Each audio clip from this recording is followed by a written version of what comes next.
જય શ્રી કૃષ્ણ, જય માતાજીની. આજે આપણે બનાવવાનું છે રાજસ્થાની રાઠોડી પુલાવ. બહુ સરસ, બહુ ટેસ્ટી, ઘરના મસાલાથી બની જાય અને એકદમ સુપર હશે. મેં સૌથી પહેલાં એક કલાક પહેલાં ભાત ધોઈ નાખ્યા હતા, એક વાટકી મોટી ભરીને 4 પાણી ધોઈને પલાળી દીધા હતા.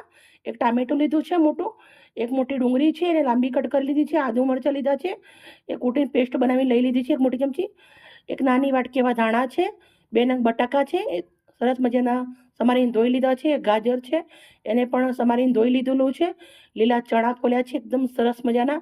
તમારે જો લીલા ચણા ના હોય તમે સૂકા ચણા પણ લઈ શકો છો. અને ગરમ મસાલાના અંદર બાદિયા છે, મોટી ઇલાયચી છે, તજ છે, સૂકા ધાણા છે, મરી છે, લવિંગ છે, તમાલપત્ર છે, જાવિત્રીના ફૂલ છે અને સાથે થોડું જીરું લીધેલું છે. તમારા જોડે જે બી ગરમ મસાલા હોય તમે લઈ શકો છો, ઓછા વધારે કરી શકો છો. અગાડી જે મસાલા કરીશ હું તમને બતાવીશ. ઘરના મસાલાથી બહુ જ સરસ મજાનો પુલાવ બનશે. મિત્રો, મારી વિડીયો સારી લાગે તો મને પ્લીઝ એક લાઈક. કુકર લીધું છે, આપણે કુકરમાં બનાવવાનું છે તો સરસોનું તેલ નાખું છું, મોટા 2 ચમચ જેટલું. તમારા જોડે સરસોનું તેલ ના હોય તો તમે ઘીના અંદર પણ બનાવી શકો છો. ને ઘીના અંદર ના બનાવો તો જે નોર્મલ તેલ ખાતા એના અંદર બનાવી દેવાનો. તેલ સરસ ગરમ થવા દેશું. સરસોનું તેલ સરસ મજાનું આપણું ગરમ થઈ ગયું છે. હવે આપણે આ સૂકા મસાલા બધા નાખી દઈશું.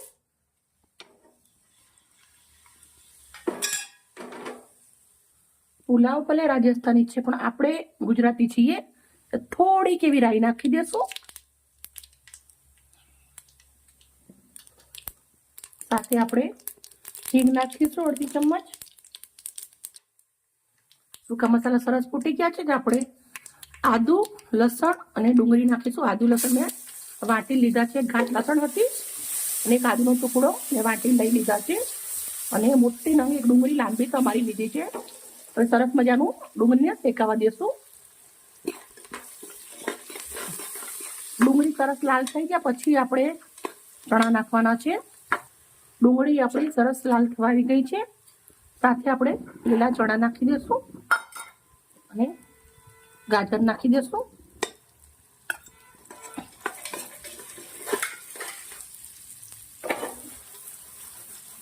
ગાજર ચણાને થોડી વાર શેકાવા દઈશું. 2 મિનિટ જેવું થઈ ગયું છે. ચણા સરસ શેકાઈ ગયા છે. હવે આપણે બટાકું નાખ્યું છે.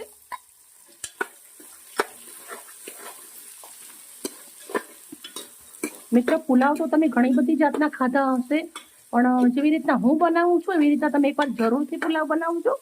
અને હવે થોડી ગરમીની મોસમ ચાલુ થઈ ગઈ છે એટલે તમારા જોડે રેડ ગાજર ના હોય તો તમે યલો ગાજર પણ લઈ શકો છો. 5 મિનિટ સુધી બટાકાને સાંતળી લઈશું. વટાણા, ચણા, ગાજર સરસ સાંતરાઈ ગયું છે તો ટામેટું નાખી દઈશું. ટામેટું નાખ્યા પછી તરત આપણે મસાલા કરવાના છે. એકદમ સિમ્પલ મસાલા છે ને બહુ સરસ બનશે. 1 ચમચી કૂટેલું મરચું નાખું છું, 1 ચમચી કશ્મીરી મરચું નાખું છું, અડધી ચમચી હળદર નાખું છું અને 1 મોટી વળી ચમચી મીઠું નાખું છું. તમારે મીઠું સ્વાદ પ્રમાણે નાખવાનું.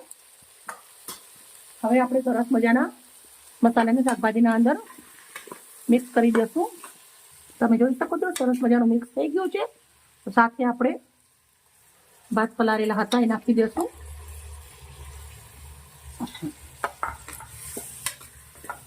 જેટલા ભાત હોય એમથી આપણે ડબલ પાણી લેવાનું છે.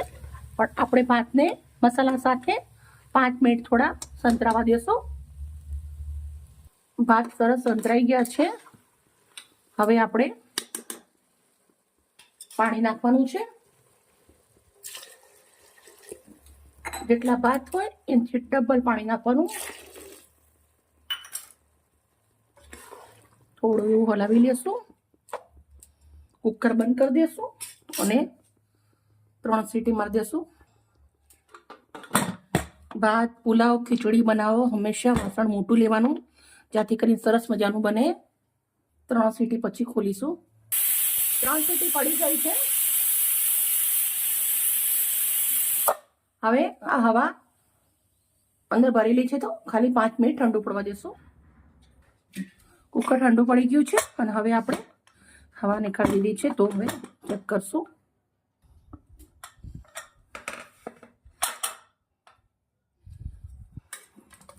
મિત્રો તમે જોઈ શકો છો બહુ સરસ મજાનો આપણે રાજસ્થાની રાઠોડી પુલાવ તો રેડી થઈ ગયો છે. હું એક પ્લેટ લીધી છે તો પ્લેટના અંદર સર્વ કરું છું.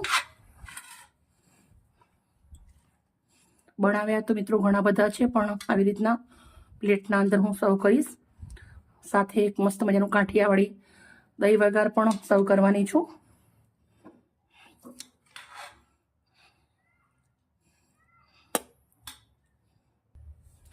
મિત્રો તમે જોઈ શકો છો આવી રીતના મારા ઘરે આજે કાઠિયાવાડી દહીં વઘાર અને ભાખરી બનાવી છે, તો મેં એ પણ સર્વ કર્યું છે.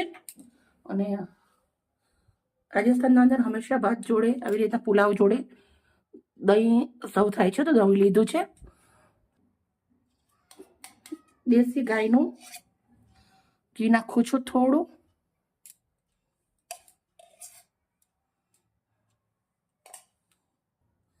થોડીક એવી સ્વાદ વધારે એટલે ડુંગળી.